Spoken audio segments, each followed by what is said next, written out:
You don't have a disorganized mind. You have something known as attention deficit disorder. Now, that's not a diagnosis, thank goodness. It's actually a term that describes somebody who has difficulty taking things from intention to completion, right? From thoughts to finishing, from conception to completion, all of that type of thing. And that can look at being disorganized, the inability to plan, especially difficulty in starting and finishing tasks, even though you know how. All right, so today I'm going to show you how to take your mind from being disorganized to a directed mind. So from disorganization to directed. If this is your first time seeing me, I'm Graniel, one of a dozen people selected on this planet to be certified in a scientifically proven process that trains your brain to be able to work for instead of against you. And that looks like this. Attention deficit disorder, when you think about it, it's not a disorder at all.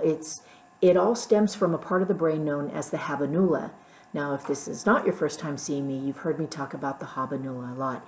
In this case, it's where executive function lives. So there's a disconnect between your thoughts and your actions, and it lies there. And the way to be able to create more of a flow of a bridge is to, first of all, be thinking about awareness, right? Aware that you want to be changing these things. And then what are the actions to make that happen?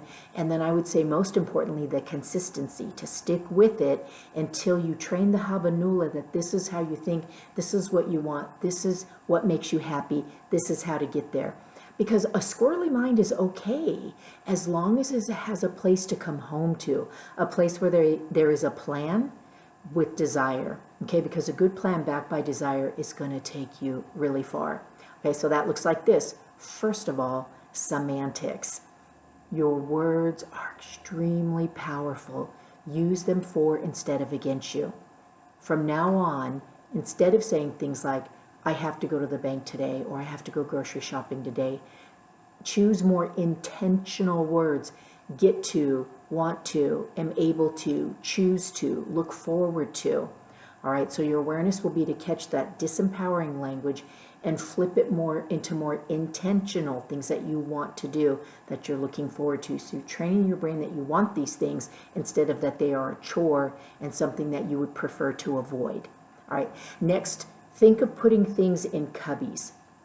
For example, it's difficult to start the laundry and finish the laundry because there's actually a lot of tasks involved. So in your mind, create these little cubbies. In order to do laundry, the laundry needs to be sorted. You need the supplies, the tools to be able to do it, right? The soap and this and that and the other thing.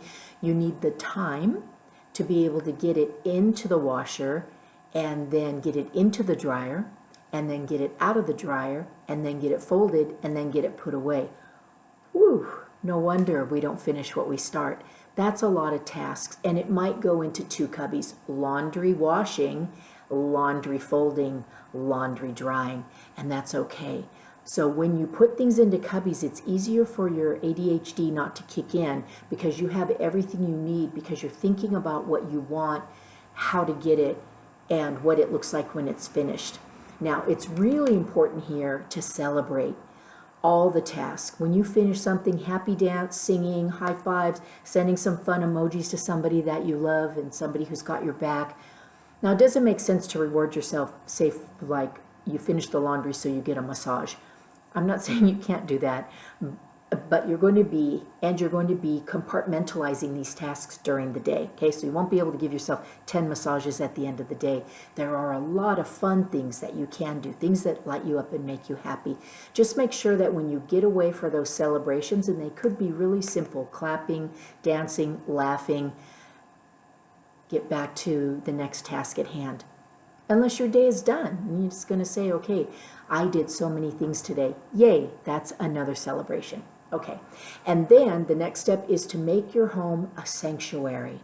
So when you walk in, I'm not talking about it's all feng shuied out and it's pristine and it looks like how people's Zoom houses look on the back of them and those virtual homes. No. I'm talking about where, okay, so a disorganized mind is a disorganized house. A disorganized home is a disorganized mind. It's kind of really convoluted. Just have a place, a home for things. And I say just, it's not that simple. It took me a while to get there. And it begins with this. You have your dining room table, stuff goes there. You have your bed, stuff goes there. You have a certain chair, stuff goes there. It's like these places are begging to have things put on them that don't belong there. I've created time 3 times a day, 5 minutes with a little timer to clean off just the table, to clean off just the bed, to clean off just that chair. And then over time, you can build places when you're cleaning. It's like, well, where should these go? So a little cubby for your mail. I have a little place where my keys go when I walk in the front door. I have a place where I set my purse. Those types of things. I wouldn't say that I'm organized or necessarily orderly, but a function of ADHD is also liking order, liking things to be a certain way. So make your home a sanctuary for that orderliness. It's not OCD. It is organized in a way that makes sense to you. Okay? Now, the bonus is have an accountability partner. Have somebody who's along this ride with you. Call me, work with me, spend a little time with me. I'd love to help you create the ways that flow for you, because organization looks different for everybody.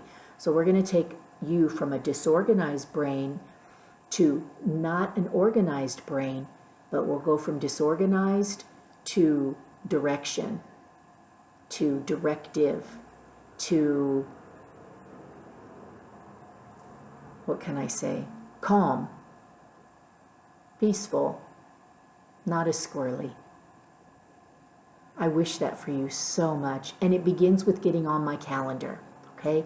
Please do that, because I love hearing people's stories. Give that a chance and let me know how it's going. Follow along here or subscribe here and follow along on my Substack and my Instagram for more topics just like this. Okay, give that a chance. Let me know how it's going. And until I see you again, stay happy, healthy, harmonious. And remember, I'm looking forward to being along on this journey with you.